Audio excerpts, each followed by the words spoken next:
Transparent taxation, honouring the honest అంటూ tax payers ని గౌరవిస్తూనే 130 కోట్ల జనాభాలో కేవలం 1.5 కోటి మందేనా ట్యాక్స్ కట్టేది అంటూ ప్రధాని మోదీ ప్రశ్నించారు. ఈ నేపథ్యంలో టాక్సేషన్ లో భారీ సంస్కరణలకు శ్రీకారం చుట్టింది కేంద్ర ప్రభుత్వం. ఈ అంశంపై మనతో మాట్లాడడానికి ఈ రోజు మనతో పాటు ఉన్నారు 32 years experience chartered accountant, partner in SPAD and associate chartered accountant Labishetti Prakasam గారు మనతో పాటు ఉన్నారు. నమస్కారం సార్. నమస్కారం మేడం. నమస్తే. Welcome to DD Yadagiri sir. భారీ సంస్కరణలకు శ్రీకారం చుట్టింది కేంద్ర ప్రభుత్వం. అయితే పారదర్శక పన్ను విధానం అంటే ఏంటి? క్లుప్తంగా చెప్పాలంటే పన్ను చెల్లింపుదారుడు తను పన్ను చెల్లించడానికి సబ్మిట్ చేసే రిటర్న్ ఏం అడ్డంకులు లేకుండా అండ్ ఈజీగా ఫైల్ చేసేటట్టుగా పేమెంట్ చేసేటట్టుగా ఉండాలి. Main point. ఈ సంస్కరణలు ఖచ్చితంగా అందుకోసం తోడ్పడతాయని నేను భావిస్తున్నానమ్మా. ట్రాన్స్పరెంట్ టాక్సేషన్ అని చెప్పేసి అన్నారు ప్రధాని మోదీ. అలాగే ఆనరింగ్ ద ఆనెస్ట్ అన్నారు. అంటే ఏ విధంగా? అంటే ట్యాక్స్ పే చేసే వాళ్ళని గౌరవించడమా, వాళ్ళకి సర్టిఫికేట్ ఇవ్వడమా, మిగతా వారు కూడా కట్టాలి అని చెప్పడమా, ఎలా అర్థం చేసుకోవచ్చు అంటారు? ఈ హానరింగ్ ద ట్యాక్స్ పేయర్స్ అనేదానికి ట్యాక్స్ పేయర్స్ అందరి హానెస్టే కాకుండా ట్యాక్స్ పే చేయని వాళ్ళు కూడా ఉంటారు. వాళ్ళకి ట్యాక్సబుల్ లిమిట్ లేకుండా ఉండడం, ట్యాక్స్ పే చేయాల్సిన అవసరం లేదు వాళ్ళకి. కాబట్టి వాళ్ళు కూడా హానెస్ట్ పీపులే. ట్యాక్స్ పేమెంట్ చేసే వాళ్ళకి అనుకూలంగా ఉండడానికి వాళ్ళకి ఈజీ అయిపోవాలి. ట్యాక్స్ పేమెంట్ చేయడం ఈజీ అయిపోవాలి. సిస్టమ్ అటువంటి it should take care of for filing the returns. ఆ విధంగా సంస్కరణలు అందుకు బాగా తోడ్పడతాయి. అంటే ట్రాన్స్పరెంట్ అంటే ఏంటి సార్? అంటే క్లియర్ కట్గా ఆన్లైన్ విధానంలో కనిపించడమా, ఎలా అంటారు? ఎలా అర్థం చేసుకోవచ్చు అంటారు? అంటే ఇందులో ఏమవుతుందంటే ఒకసారి రిటర్న్స్ ఫైల్ చేసిన తర్వాత దాన్ని కొన్ని స్క్రూటినీకి పిలవడం కానీ, ఆఫీసర్స్ ఇప్పుడున్న ప్రజెంట్ సిస్టంలో ఏంటంటే కొన్ని ఇబ్బందులు ఎదురవుతాయి వాళ్ళకి. ఆ ఇబ్బందులను అధిగమించడం అనేది ఇంపార్టెంట్.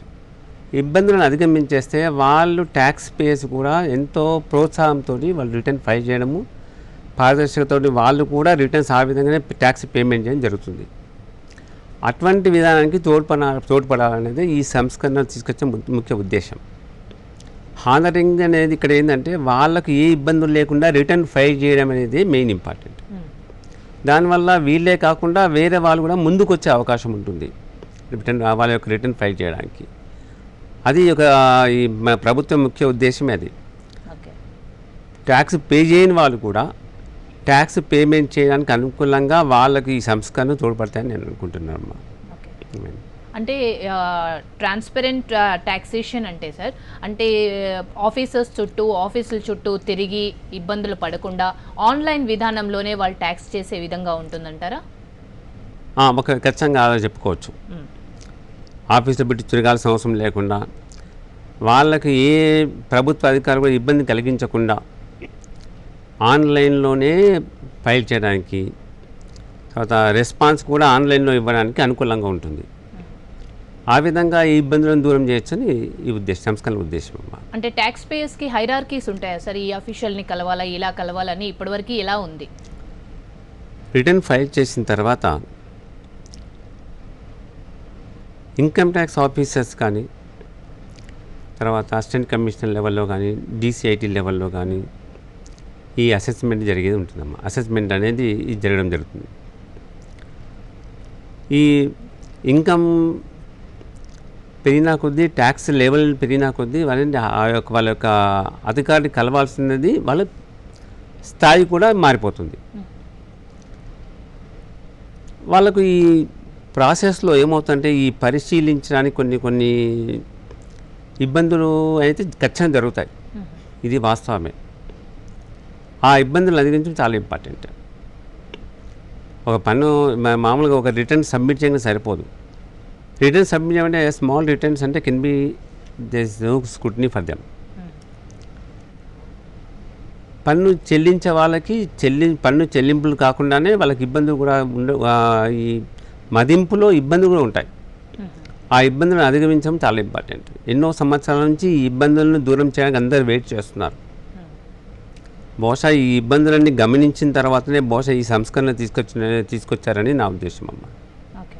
అలా. అంటే ఇప్పుడు ఆన్లైన్లోనే వాళ్ళు అప్లై చేసుకోవచ్చు అంటారా? ఎక్కడ ఆఫీస్ చుట్టూ తిరగకుండా ఆన్లైన్లో చేసుకోవచ్చు. ఇంకొకటి అంటారు హానరింగ్ ద ఆనెస్ట్ అని కూడా అన్నారు. అంటే ఎవరైతే సిన్సియర్గా ట్యాక్స్ పే చేస్తారో వాళ్ళని గౌరవిస్తూనే, అంటే ఏ విధంగా వాళ్ళకి ఏమైనా సర్టిఫికేట్స్ ఇస్తారా, ఎలా? ప్రస్తుతం అయితే ట్యాక్స్ ఇప్పుడు పేమెంట్ చేసిన వాళ్ళకి కొద్దిగా నాకు తెలిసిన వరకు 1 lakh అబోవ్ పే అందరికీ అప్రిషియేషన్ సర్టిఫికేట్స్ వస్తున్నాయమ్మ డిపార్ట్మెంట్ నుంచి. I think is a welcome step. ఎన్నో ఆల్మోస్ట్ మోర్ దెన్ 3 years అవుతుంది అనుకుంటాను ఇటువంటి ఇంట్రొడ్యూస్ చేసి. స్లోలీ ఇన్కమ్ ట్యాక్స్ వాళ్ళు ఏంటంటే ఈ పన్ను చెల్లింపుదారులని వాళ్ళను గౌరవించినట్టు ఒక విధంగా. ఇదే కాకుండా వాళ్ళకి ఇబ్బందులు లేకుండా చూడడం కూడా ఒక విధంగా గౌరవించినట్టే. అదే ఉద్దేశంతో వీళ్ళు హానరింగ్ ద ట్యాక్స్ పేయర్స్ అని పెట్టినారని అనుకుంటున్నాను నేను. ఓకే. ఇంకొకటి ఫేస్లెస్ అసెస్మెంట్, ఇది చాలా ఇంపార్టెంట్ రిఫార్మ్స్లో ఇది కూడా ఒకటి. ఏంటి ఫేస్లెస్ అసెస్మెంట్ అంటే ఏంటి సార్? ఇక్కడ గవర్నమెంట్ అనే ఈ సంస్కరణలు ఎందుకు తీసుకొచ్చే ఉద్దేశం ఏంటంటే ఈ పన్ను చెల్లింపుదారుడికి పన్ను చెల్లించి అనుగుణంగా రిటర్న్ ఫైల్ చేయడం ఈజీ అయిపోవాలి, చాలా సులభతరం చేయాలనే ఉద్దేశం ఒకటి. ఈ ట్యాక్స్ సిస్టమ్ అనేది కూడా ఫెయిర్ అండ్ ట్రాన్స్పరెంట్ మేనర్లో ఉండాలనే ఉద్దేశం. ఈ సంస్కరణలు తెచ్చిన ఉద్దేశమే అది. ఇంకోటి ప్రభుత్వ మెయిన్ ఉద్దేశం ఏంటంటే మినిమం గవర్నమెంట్ మ్యాక్సిమం గవర్నెన్స్. అంటే ఈ మీ ట్యాక్స్ సిస్టమ్ అనేది ఎలా ఉండాలంటే చెల్లింపుదారునికి it should be seamless, painless and faceless also. That way they are making efforts to make the system like this. ఇది ఏ విధంగా సాధ్యమవుతుందంటే రీసెంట్గా ప్రభుత్వం తీసుకొచ్చిన ఈ యొక్క సంస్కరణలో ట్యాక్స్ పేయర్ చార్టర్ అని ఒకటి ఉందమ్మా. ట్యాక్స్ పేయర్ చార్టర్ అని దాంట్లో ప్రభుత్వము అనుసరించవలసిన విధానాలు, వాళ్ళు ఈ పన్ను చెల్లింపుదారు నుంచి ఏమి ఎక్స్పెక్ట్ చేస్తున్నారు అనే దానిలో పొందుపరిచినారు. ఈ సంస్కరణలు అనేది చాలా ఉపయోగపడుతుంది, దీనికి సంబంధించి ఉపయోగపడతాయి. ఒకటి మొదటి సంస్కరణ మీరు అన్నట్టుగా ఫేస్లెస్ అసెస్మెంట్. ఈ ఫేస్లెస్ అసెస్మెంట్ అనేది మెయిన్ ఎందుకు వచ్చిందంటే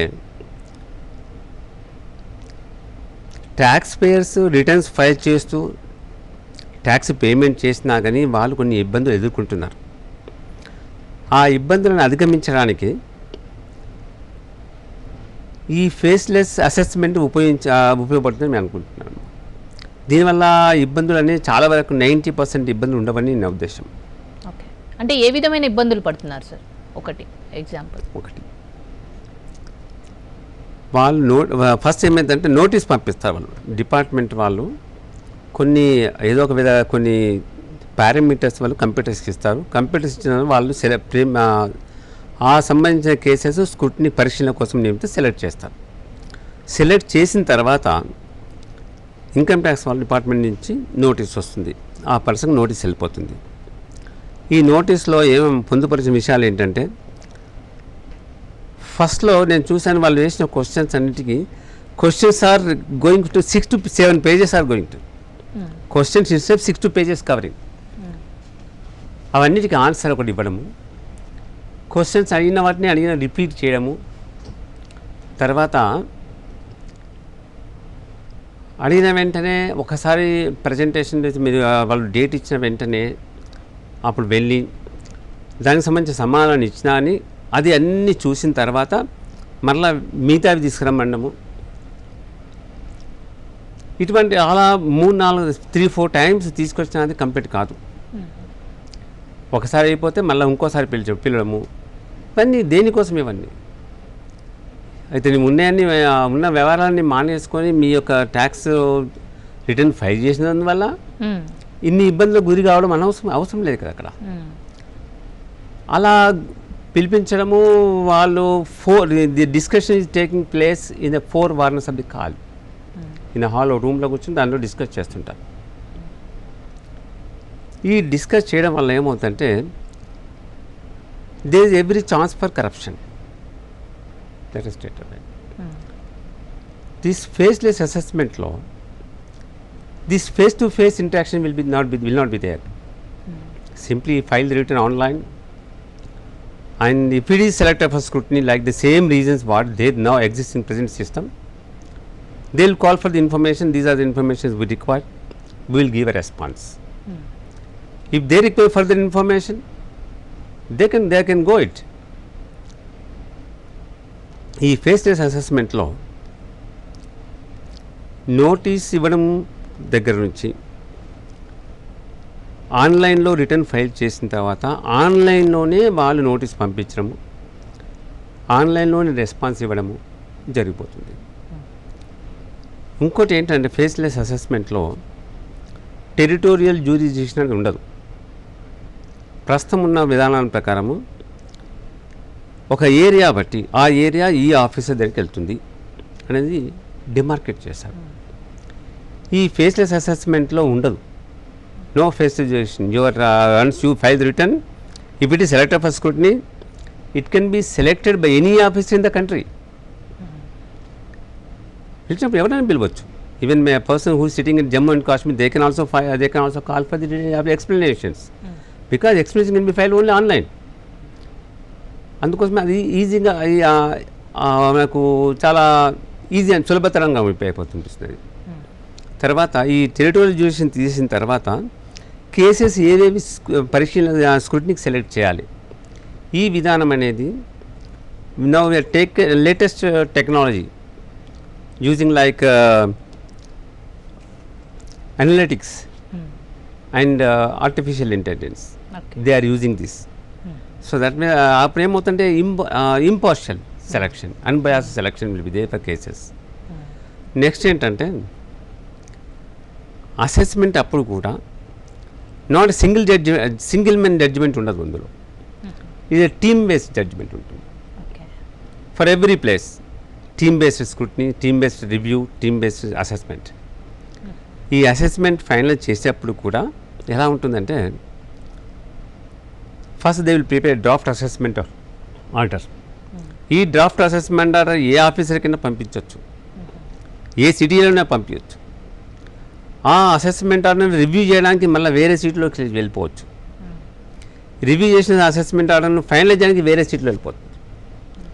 అంటే ఏ ఒక్క ప్లేస్కే పరిమితం కాకుండా ఇంతమంది ఒక రిటర్న్ ప్రాసెస్ చేయడానికి ఇంత పారదర్శకత ఉండడం అనేది చాలా తక్కువ. ఇది పాసిబిలిటీ ఎలా అంటే because of technology it's possible. ఇంకోటి ఏంటంటే ఈ యొక్క ఫేసెస్ అసెస్మెంట్లో ర్యాండమ్ అలొకేషన్ ఆఫ్ కేసెస్ ఉంటాయి. అంటే ఈ పర్టికులర్ కేసు సెలెక్ట్ అయినప్పుడు ఇది ఎవరికి ఇవ్వాలనేది not individual judgement. It is also selected a systematic basis. Selection process will be different, automatic selection process. కాబట్టి random selection, team based judgement, reviews are there in that. దీనివల్ల what the government is expecting అనుకోవచ్చు. ఈ faceless mechanism వల్ల what the government expects ఇది ఈ trust గవర్నమెంట్కి ఏమనిపిస్తుందంటే దీనివల్ల efficiency will go increases. Second, transparent and accurate accountability also increases. And it promotes is of compliance. And next ఏంటంటే by elimination this process, okay this వాళ్ళు ఏంటంటే వాళ్ళకు చేయాల్సింది ఓన్లీ స్క్రూటినీ చేయడమే. అప్పుడు ఏమైతే ఫంక్షనల్ స్పెషలైజేషన్ తెలిసిపోతుంది. Functional specialization, ease of compliance, and next ఏంటంటే quality of the assessment also will go up. Increasing the quality of assessment will be done, and the speedy disposal of the cases is possible with this faceless assessment. Main government intention is that, but for this purpose. Okay, ఇందాక మీరు చెప్తూ అన్నారు అంటే కరెక్షన్స్కి scope ఉండదు, team work ఉంటుంది, ఒకరి దగ్గరే ఒకరి డెసిషన్ ఉండదు. టీమ్ డెసిషన్ ఉంటుంది ఏదైనా కూడా. Right. మరి ఫేస్లెస్ అపీల్ అంటే ఏంటి sir? See, once this is happened, okay, all this process has gone and they will give the assessment order. Still, I am not satisfied. As a taxpayer, I am not satisfied. Then I have to go for an appeal. Okay. Higher authorities, they have to file an appeal. So, I am not happy with this order. Then I have to go for an appeal చేసిన తర్వాత అందులో కూడా appeal చేసినప్పుడు కూడా mechanism ఎలా ఉందంటే అది కూడా ఫేస్లెస్ అవుతుంది. ఇప్పుడు ఎగ్జిస్టింగ్ సిస్టమ్ ఏంటంటే we have to appoint a chartered accountant or independent advocate or evaluate purposes to represent before the appellate authorities.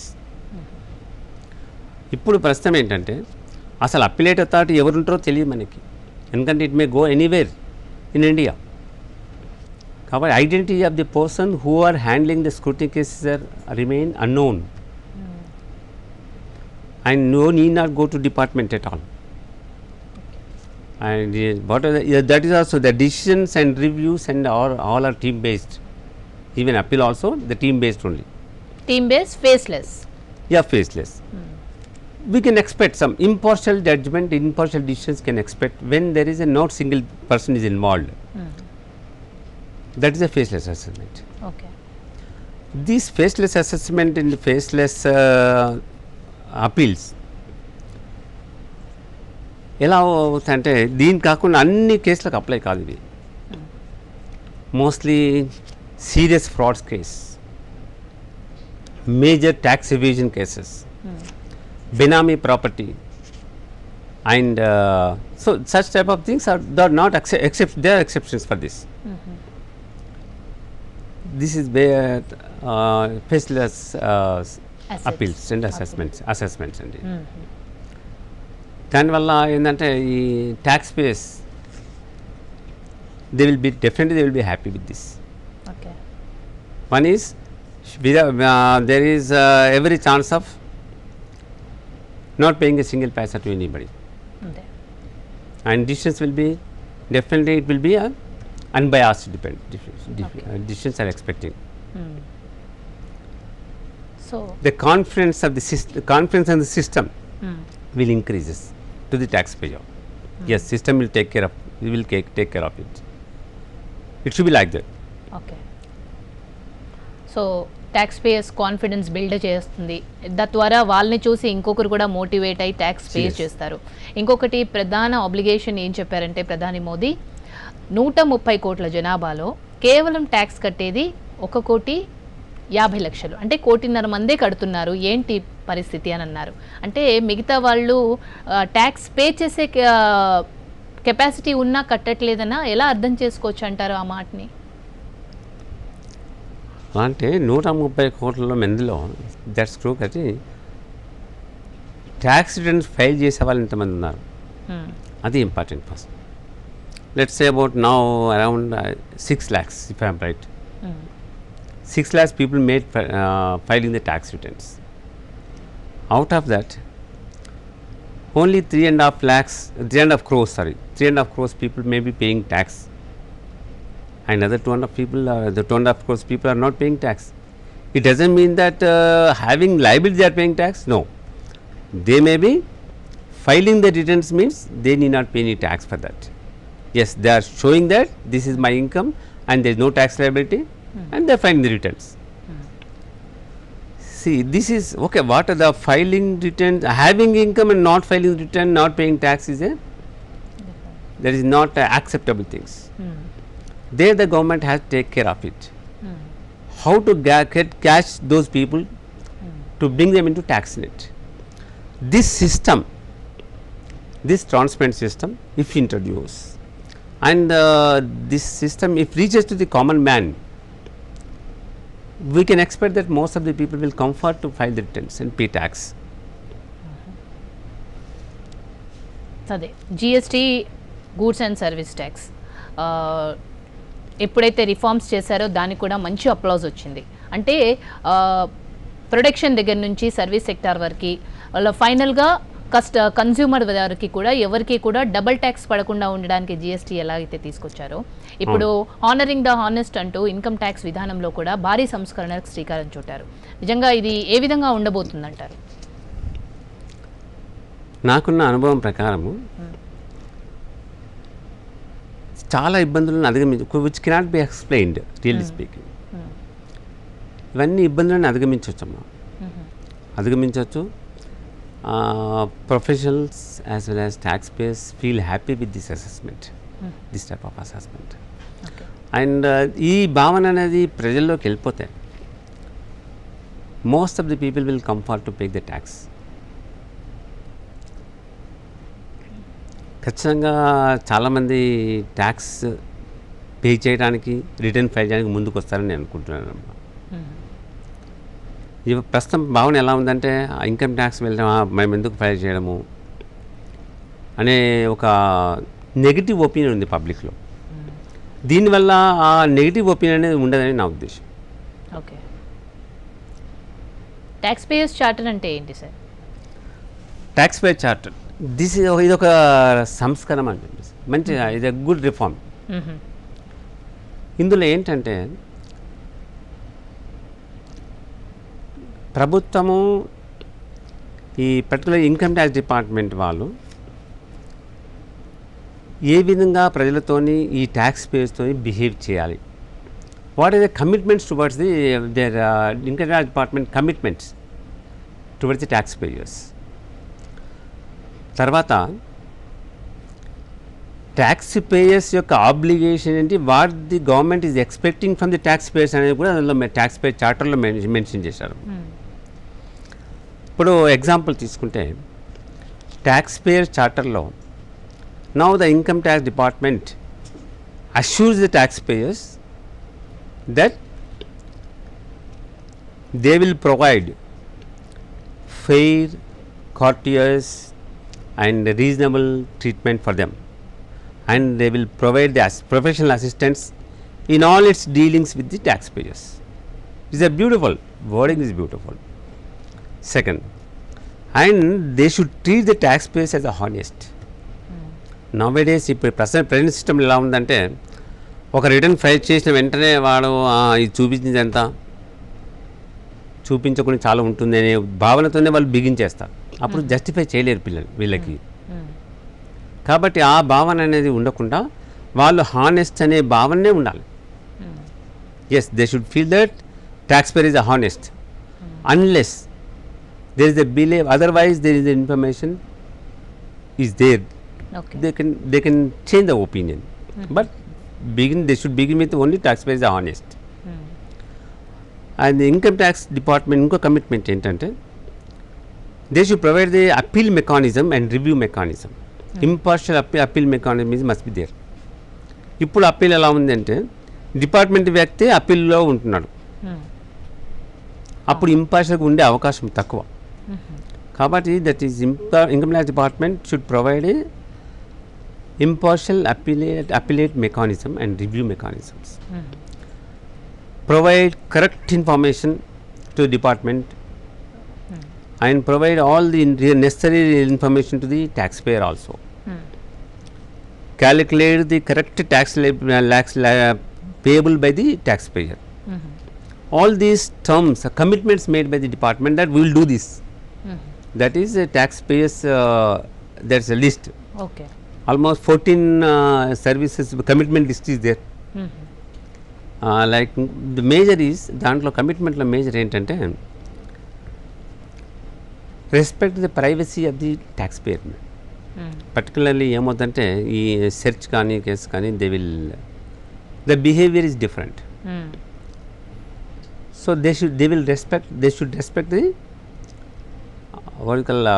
This taxpayer privacy, and confidential also is important. They have to maintain the confidentiality of the taxpayer. That is whatever information they are getting and whatever information provided by the taxpayer to the department, they should just keep it confidential. That is very important. Second, next ఏంటంటే ఈ there should be a mechanism for to lodge a complaint. Yes, if you are not satisfied, there should be a provision for the making a complaint. That complaint should be speedily should be disposed of. That's very important. That's the sort of things is to be provided by the department. They have committed for that also. And next, the cost also involved in what you call this reduction in complaints. మీరు complaints చేయాలంటే ఇంత cost involve అయింది, that also they should take care of it while doing it. Okay. And they are to maintain the service and standards. Department has committed to provide a service standards, and that is to be reported periodically also. So these commitments made from the department point of view. In addition to this, taxpayer also having certain, they are expecting from the taxpayer must be honest. That is compulsory, and he should be well informed about the complaints. What complaints are required to have to filing written అనేది కూడా taxpayer తెలిసి ఉండాలి. Okay. Third ఏంటంటే they have to maintain accurate books of accounts. Next ఏంటంటే when he's engaging the authorised representative, he should know what he is submitting on his behalf, and he should give a timely response, very important. Whenever he gets the some notices or what it may be, clarifications are required, then he should give within the time, and he should pay tax as per the law. As per the whatever the provisions of the income tax, he has to calculate, he has to make the payment of tax within that time. This is the commitment expected from the department. Okay. From the taxpayers. So మీ ఇందాక అన్నారు appeal mechanism, review mechanism అంతా కూడా department వాళ్ళే చూస్తారు ఇప్పటివరకు కూడా అని అనిపిస్తుంది అన్నారు. అంటే ఇప్పుడు వేరే వాళ్ళు చూస్తారా? ఎలా దీనికి ఒక టీమ్? అపీల్ అనేది డిపార్ట్మెంట్లో ఫస్ట్ డిపార్ట్మెంట్ ఉంటుంది. ఓకే. డిపార్ట్మెంట్లో సాటిస్ఫై కాకపోతే separate tribunal will be there. First stage of appellate with the department itself. Second stage it goes to the appellate tribunal. Even if I am not satisfied with the tribunal level, I have to go to high court. Okay. You cannot straight away go to high court. Even if you file a state with the high court will definitely reject it. There due process is there. First you go to appellate of your own department, then go for the tribunal. After the tribunal, if you are not satisfied, you can come to the high court. Next last is Supreme Court. This is the appellate method. Okay. Mostly we cannot expect. I mean that I am doubting all the people, but there is every chance of the department appeal with the department, maybe not impartial, if I am right. ఇప్పుడు complaint ఇవ్వాలంటే కూడా ఇందాక మీరు చెప్తూ అన్నారు complaint విషయంలో కూడా ఎవరికి ఇవ్వాలన్నా ఒక పెద్ద ప్రహసనం. ఇప్పుడు ఎలా ఉండబోతుంది అంటారు? Department has given a commitment with through taxpayer charter. అంతే అంటారు. Okay. Yes.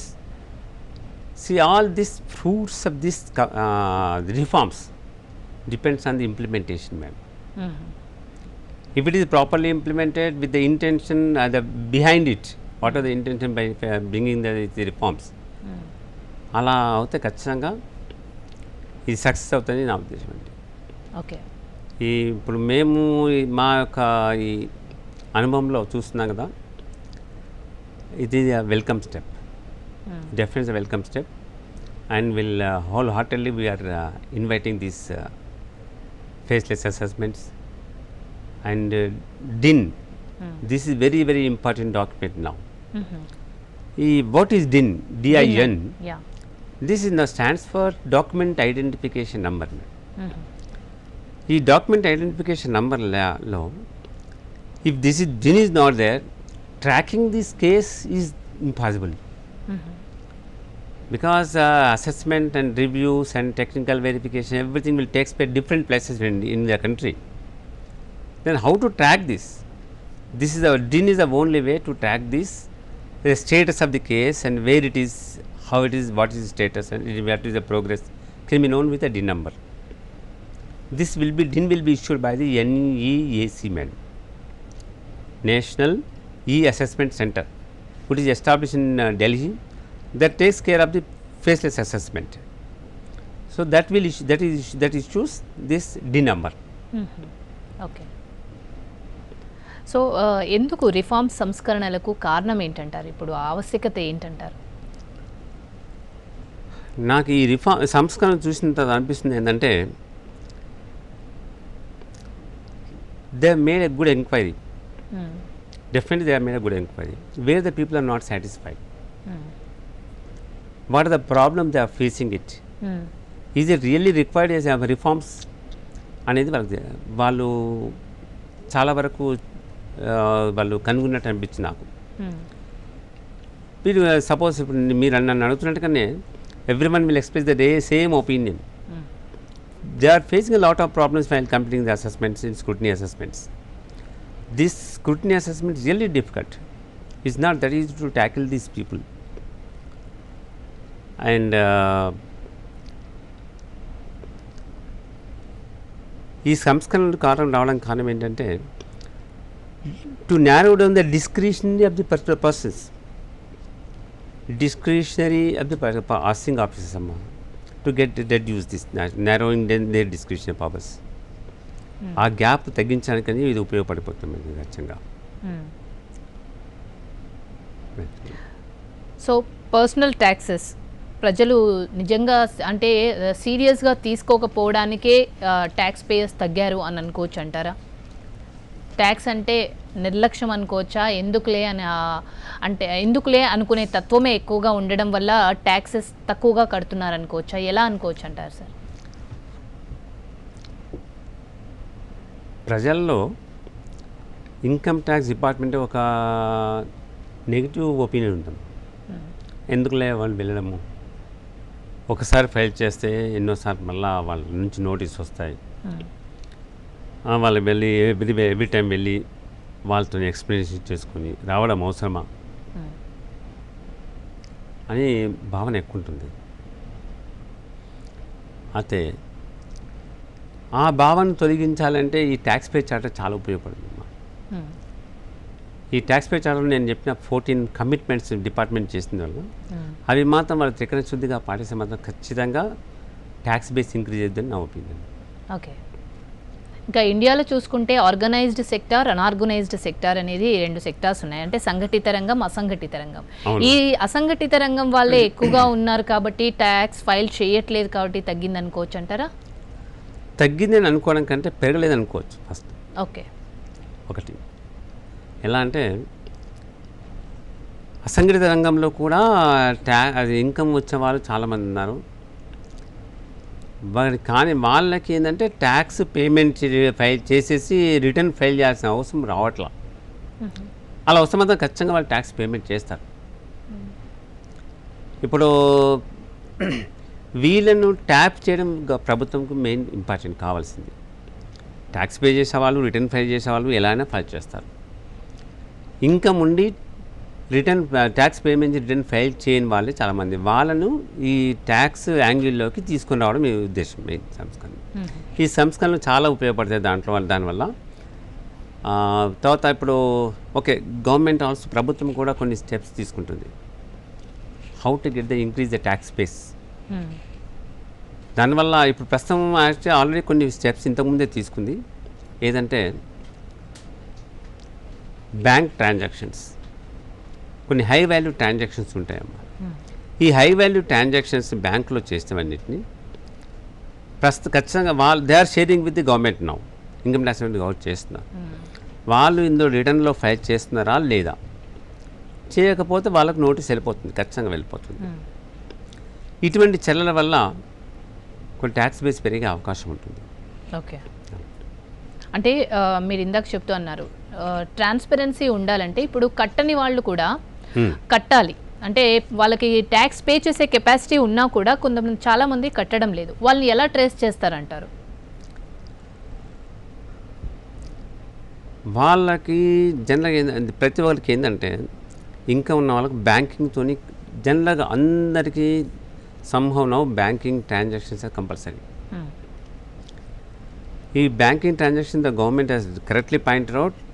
బ్యాంకింగ్ ట్రాన్సాక్షన్స్ని వాళ్ళు అబ్జర్వ్ చేస్తే కొంతమందిని ట్యాక్స్ పేమెంట్లోకి మనం తీసుకొని రావచ్చు. రీసెంట్గా ఈ స్కీమ్ అనౌన్స్ చేసిన తర్వాత కూడా కొన్ని they have taken some steps. SFT అంటే statement of financial transactions, reported financial transactions అని ఒకటి ఉంది. వాటిని కూడా ఎక్స్పాండ్ చేశారు. ఇంతకుమున్న చిన్న బ్యాంక్ ట్రాన్సాక్షన్సే కాకుండా ఇంకో 14 పాయింట్స్ వాళ్ళు ట్రాన్సాక్షన్ వాళ్ళు కవర్ చేస్తున్నారు. దాంట్లో ఈ 14 పాయింట్స్ ఫర్ ఎగ్జాంపుల్ ఏంటంటే those are having the bank transactions in current account 50 lakhs and above and savings account 25 lakhs above. అలా కాకుండా ఇన్సూరెన్స్ ప్రీమియం పేమెంట్ 50,000 రూపాయలు పేమెంట్ చేశాను అనుకోండి, హెల్త్ ఇన్సూరెన్స్ కట్ చేశాను అనుకోండి, ఇటువంటి వాళ్ళందరినీ ట్యాక్స్ నెట్లోకి తీసుకోవాలని వాళ్ళ భావన.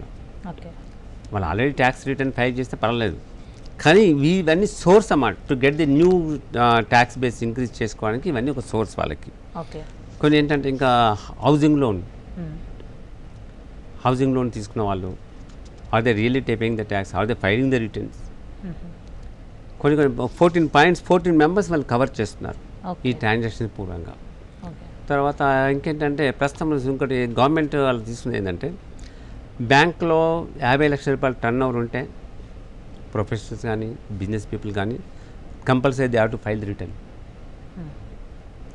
They are making compulsory in certain aspect. 50 lakhs turn over ఉంటే transactions are different and turn over is different. Transactions మామూలుగా మీరు డబ్బులు వేయచ్చు తీయచ్చు. అలా కరెంట్ అకౌంట్లో అయితే 50 lakhs వరకు యాక్సెప్టెడ్. సేవింగ్గా కూడా 25 lakhs వరకు ఉంటుంది, ట్రాన్సాక్షన్ ఉంటుంది. బట్ ఉంటే you have to report compulsory, you have to these information go to department. అప్పుడు you can expect a notice from them. ఈ టర్న్ ఓవర్ 50 lakhs దాటి ప్రొఫెషనల్ కంపల్సరీగా రిటర్న్ ఫైల్ చేయాలి, అది వాళ్ళు ఇంపార్టెంట్ చెప్పలేదు. ఓకే, సో ఎలక్ట్రిసిటీ బిల్ ఉంది అనుకోండి, ఎలక్ట్రిసిటీ బిల్ 1,00,000 రూపాయలు ఒకవేళ పేమెంట్ చేస్తే ప్యానం they have to file the return. Okay, file చేయకపోతే నోటీస్ వస్తుంది అంతే. Basing on the information collected by the department, they will get a notice to file the return. Okay, that's a good step for them to this SFT అనేది is a good step for the getting the new source of tax base. Okay, అంటే కట్టని వాళ్ళని ఈ హైరార్కీలో చూస్తున్నారు, electricity bill కానీ వాళ్ళ turn over కానీ కొందరు ఉంటారు కదా సార్, బ్యాంకింగ్ ట్రాన్సాక్షన్స్లో కూడా డిఫరెంట్ నేమ్స్తో అకౌంట్స్ ఓపెన్ చేయడము, వాళ్ళకి ఉన్నదాన్ని తక్కువ చేసి చూపించడము, బినామీల పేర్లు పెట్టడము, అలాంటి వాళ్ళని ట్రేస్ అవుట్ చేయడం కష్టం కదా.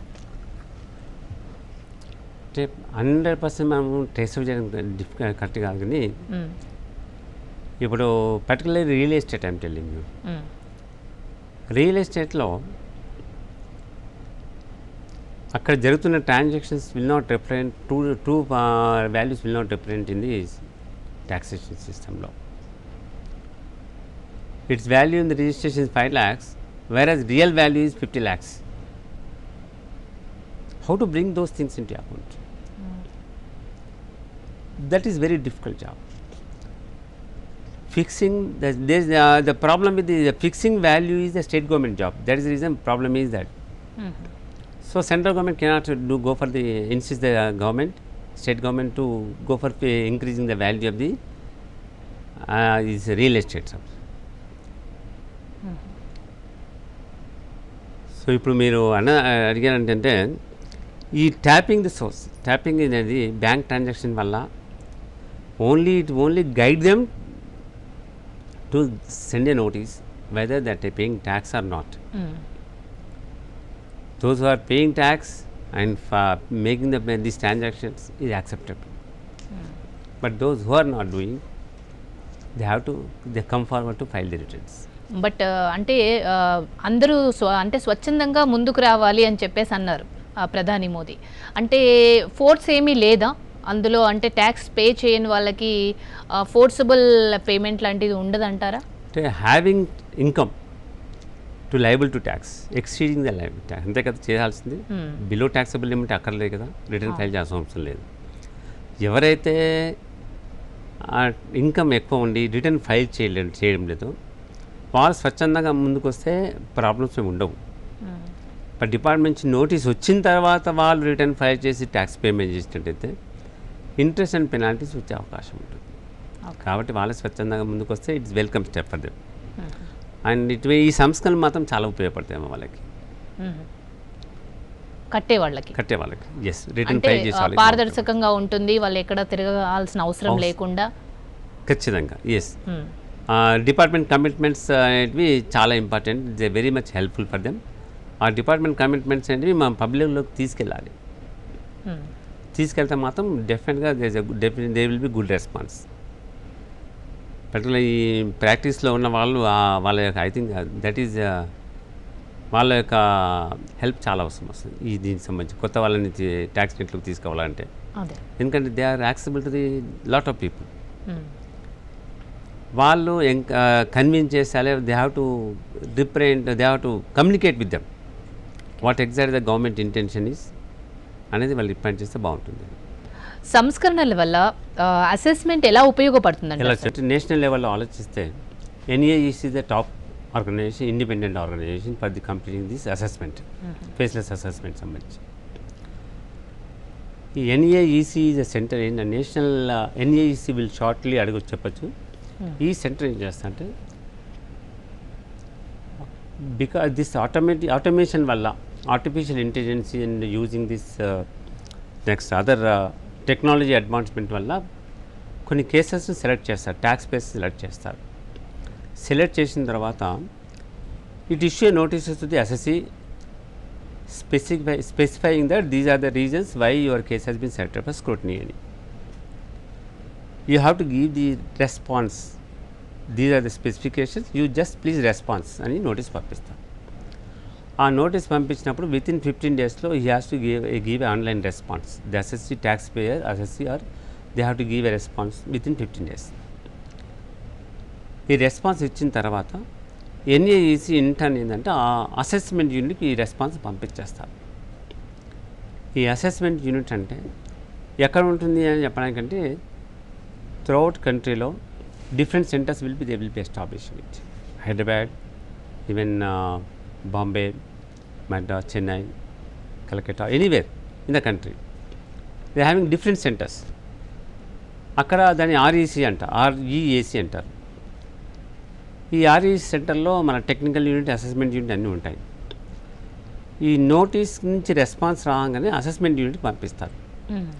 అసెస్మెంట్ యూనిట్ పంపిస్తే అసెస్మెంట్ యూనిట్ వాళ్ళకి సపోజ్ ఈ ఇచ్చిన ఇన్ఫర్మేషన్ సరిపోయింది అనుకుంటే పర్వాలేదు, వాళ్ళ assessment order draft assessment prepare చేస్తారు. అలా కాదు, they need some more information, technical enquiries required అని అంటే టెక్నికల్ యూనిట్కి పంపిస్తారు. ఈ పంపించే కార్యక్రమాన్ని ఏ అసెస్మెంట్ చేయడానికి వీలేదు. మళ్ళీ వాళ్ళు ఏది కావాలన్నా మళ్ళీ NAEC నేషనల్ అసెస్మెంట్ యూనిట్ సెంటర్కి వెళ్ళాలి. నేషనల్ అసెస్మెంట్ యూనిట్ అనేది వెరీ ఇంపార్టెంట్. వాళ్ళే ప్రతి ఒక్కటి they will take care of it. ఈ టైమ్లీ రెస్పాన్స్ ఇచ్చేసి ఇన్ఫర్మేషన్ అన్ని ప్రొవైడ్ చేసిన తర్వాత అసెస్మెంట్ యూనిట్కి వాళ్ళు రికమెండ్ చేస్తారు. Okay come on prepare the assessment order prepare చేయమంటారు. వాళ్ళు డ్రాఫ్ట్ అసెస్మెంట్ ఆర్డర్ ప్రిపేర్ చేస్తారు అసెస్మెంట్ యూనిట్ వాళ్ళు. ఈ అసెస్మెంట్ యూనిట్ కానీ ఎక్కడైనా ఉండొచ్చు అని ఇంతకుముందు చెప్పినట్టుగా ఎనీ రీజనల్ సెంటర్స్లో అసెస్మెంట్ యూనిట్ ఉండొచ్చు. వాళ్ళు ఆ డ్రాఫ్ట్ అసెస్మెంట్ ఆర్డర్ ప్రిపేర్ చేసిన తర్వాత డ్రాఫ్ట్ అసెస్మెంట్ ఆర్డర్ని మళ్ళీ వీళ్ళు వేరే అసెస్మెంట్ యూనిట్కి కూడా రివ్యూ కోసం పంపిస్తారు. ఓకే, ఆ రివ్యూ పంపించిన తర్వాత వాళ్ళు ఇచ్చిన రెస్పాన్స్ బట్టి వీళ్ళు ఫైనల్ ఆర్డర్ ప్రిపేర్ చేస్తారు. ఒకవేళ ఈ నోటీసెస్కు అసెసీ కానీ వాళ్ళు రిప్లై ఇవ్వకపోతే then they will the same thing will be given to the assessment యూనిట్కి పంపిస్తారు. NES వాళ్ళు they are not responding, prepare the draft assessment order to best of judgment అని ఇస్తారు. అప్పుడు ఆ డ్రాఫ్ట్ అసెస్మెంట్ ఆర్డర్ని వీళ్ళు మళ్ళీ కమ్యూనికేట్ చేస్తారు అసెస్సీకి. అప్పుడు కూడా వీళ్ళు ప్రిపేర్ కాకపోతే that will be finalised. Okay, whatever the income, they should accept the income or else they should pay tax accordingly. Okay, this is in nutshell, this is a procedure of assessment. Okay, అంటే corporate tax మా ప్రపంచవ్యాప్తంగా కూడా collect చేసే విధానం వేరేలాగా ఉంటుంది అని అంటూ ఉంటారు. ఇక్కడ ఇండియాలో కార్పొరేట్ ట్యాక్స్ ఏ విధంగా కలెక్ట్ చేస్తారు, దాని ప్రాసెస్ ఎలా ఉంటుంది? కార్పొరేట్ ట్యాక్స్లో అంటే ఎర్లియర్ చార్జ్ అబౌట్ 30%. ఓకే, తర్వాత ఈ నిబంధనలు సడలించి లాస్ట్ టైం చేశారంటే టర్న్ ఓవర్ బేస్ మీద కొద్దిగా రిలాక్స్ చేశారు. If your turn over this much, okay you pay tax this much 25% only అని ఇచ్చారు. ఆ టర్న్ ఓవర్ కంటే లిమిట్ కన్నా ఎక్కువ ఉంటే యూ హ్యావ్ టు పే 30% అని. ప్రజెంట్ 17-18లో 400 crores కన్నా దాటితే 30%, లేకుంటే 25% ట్యాక్స్ పేమెంట్ చేయాలి. ఈ అక్టోబర్ 19, 2019లో చాలా చేంజెస్ తీసుకొచ్చారు కొద్ది. దాంట్లో ఏంటంటే టర్న్ ఓవర్ బేస్ కాకుండా కొత్తగా ఎవరైతే కంపెనీ ఎస్టాబ్లిష్ చేస్తారో for manufacturing of the goods వాళ్ళు ఆప్ట్ చేసుకోవచ్చు వాళ్ళు ఆప్ట్ చేసుకుంటే సెక్షన్ 115 ఏబి బిఏఏ ఉందమ్మా. దానివల్ల ఏంటంటే they can pay 22% tax. Okay.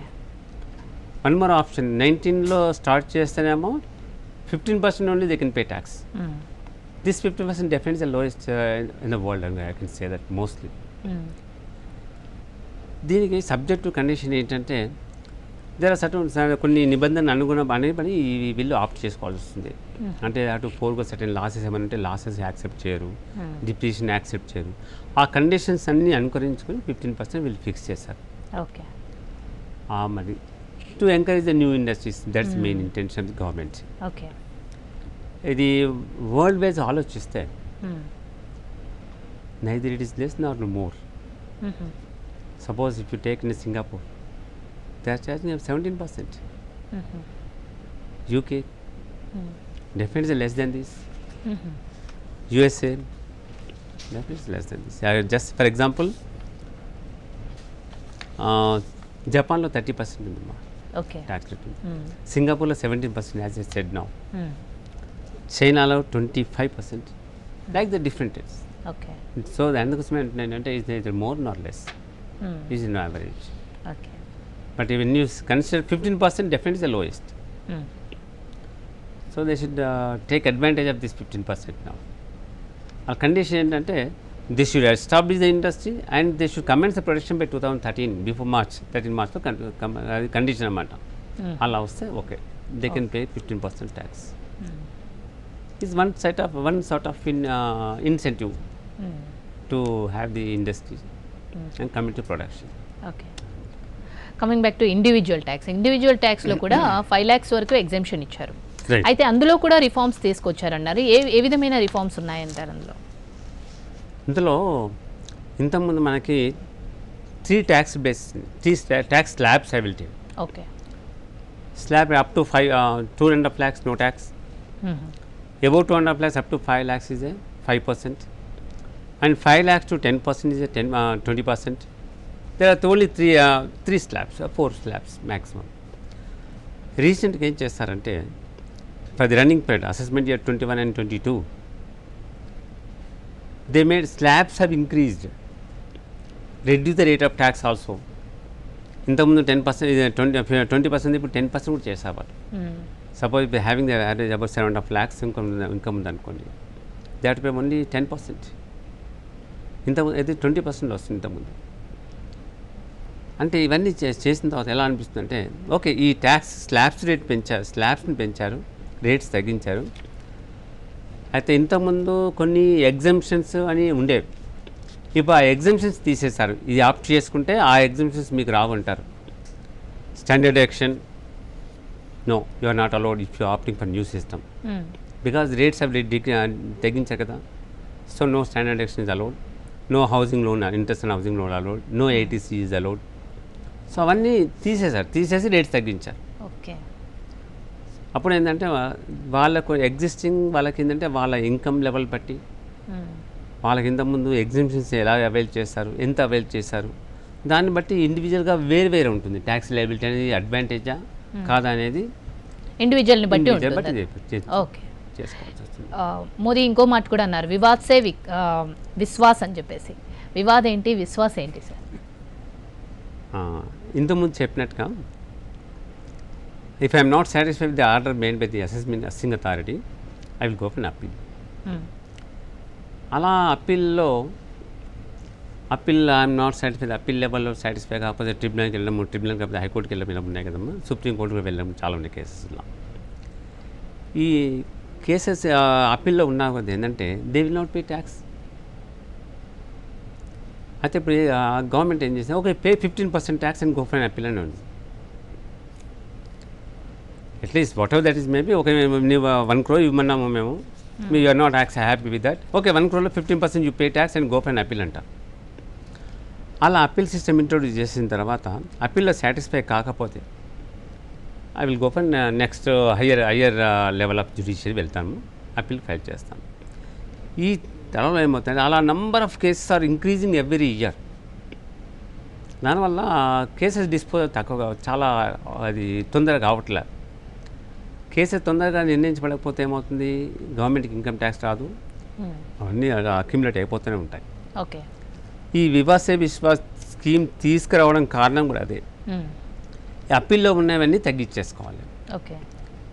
వాళ్ళ వివాద్ సే విశ్వాస్ స్కీమ్లో కొన్ని better average 50% tax you okay what are the tax liabilities they are fixed, you pay 50% and get it off this case, you need not go for appeal, you can withdraw the case.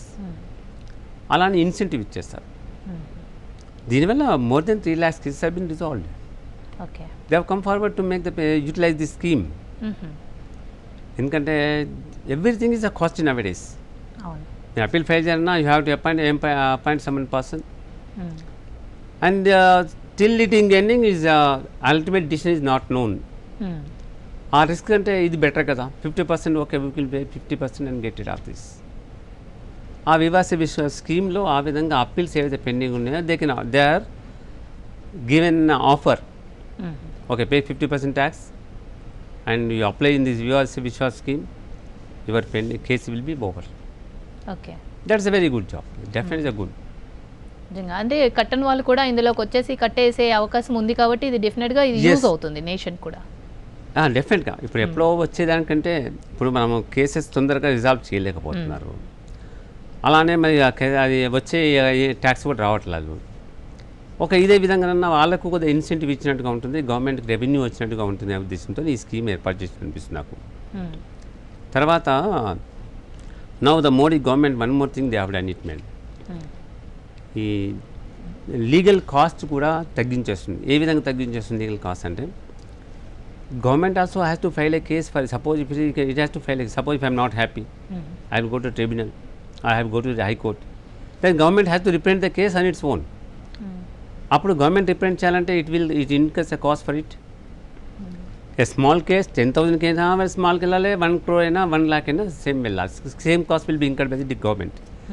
To reduce the cost, అప్పుడు government what the Modi government has taken the steps ఏంటంటే up to 1 crore, okay 1 crore and above you can go for high court, 2 crores and above cases you can go to supreme court. అలా కేసెస్ freeze చేసి మిగతావన్నీ పోవాల్సిన అవసరం లేదు కదా, it will end there itself. Okay will not file, revenue will not fight for those cases below 1 crore appeal. అలా అని ఒక విధంగా లీగల్ కాస్ట్ కూడా తగ్గించేసే ప్రయత్నం చేసి ఆ ప్రొవిజన్స్ ఇంకోటి చేస్తారు. ఓకే. అంటే లీగల్లీ కూడా అంటే ఇది గవర్నమెంట్ అండ్ ట్యాక్స్ పేయర్స్కి ఇద్దరికి కూడా తగ్గించారా ఎలా? దాంట్లో ఎలా జరుగుతుందంటే I'm not happy, I will go to high court అని చెప్తాను. Okay. When I'm going to high court అన్నప్పుడు other opposite director they have to represent before the high court. I'm engaging my lawyer and he has to engage his own person. అక్కడ definitely cost for that. అది తగ్గించుకోండి, చాలా number of cases తగ్గిపోతాయి అమ్మా. It's small cases will definitely need not go to high court and they will come down. Very few cases they can concentrate more on that. ఆ విధంగా legal cost కూడా తగ్గిపోతుంది అంటున్నాను. That's very good welcome step madam. Right. ఓవరాల్గా ఈ reforms పై మీ opinion ఏంటి sir? First madam I'm happy that at least this scheme, this transparent taxation and honoring the honest is a welcome step, and announcing the faceless assessment, faceless appeal, taxpayer charter also, and with this DIN application of what you call random allocation of cases with a DIN, really welcome step. This is a welcome step. Next is that these schemes increase the confidence amongst the taxpayers, and a sort of trust will also created amongst them. Really welcome. And next, this faceless simplifying the tax system and appellate process, coupled with pre-filled initiative made by the CBDT as a pre-filled tax return form will be applicable to the taxpayer. That is easy for them to file the return. It means that they are making the process into technology driven process. Everyone can access to the filing the return. It will be they are making it easy for filing the return. So all these steps really definitely it increases its revenue, and further GDP also grows with this. That let us expect that most of the people will come for utilize these reforms. Thank you so much sir లబిసిడి ప్రకాశం గారు, మీ valuable opinion మాకు తెలియజేసినందుకు. Taxation reforms సత్ఫలితాలను ఇస్తాయని, ఇది honour to the honest నిజంగా ఉంది కాబట్టి ఇది సత్ఫలితాలు ఇస్తాయి. Faceless assessment, faceless appeal, taxation charter ద్వారా ట్యాక్స్ పే చేసే వాళ్ళకి సరళతలంగా ఉండడంతో పాటు కొత్త వారికి కూడా ప్రేరణ కలిగించే విధంగా ఉందని సీనియర్ చార్టర్డ్ అకౌంటెంట్ చెప్తున్నారు. ఇది వాళ్ళ special chit chat. Keep watching Doordarshan.